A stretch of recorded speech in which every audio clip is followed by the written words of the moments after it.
অর্থাৎ মাজারের সাহিত্য উলি আল্লাহগণ ইসলাম এনেছেন। শাহজালাল রহমতুল্লাহ আলাই, শাহপরান ইয়েমেনি রহমতুল্লাহ আলাই, 12 আউলিয়া চট্টগ্রামের, সিলেটের 360 আউলিয়া, ওনারাই বাংলাদেশে এই ভারত উপমহাদেশ ইসলাম এনেছেন।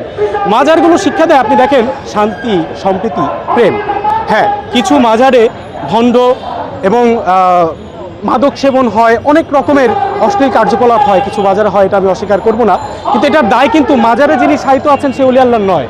সেই অলি আল্লাহ কিন্তু ভালো জিনিসই শিক্ষা দিতেন।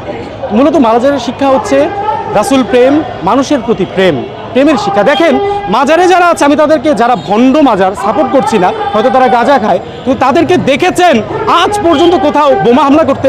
তারা হয়তো গাঁজা খেয়ে পড়ে আছে, বোমা হামলা করবে না।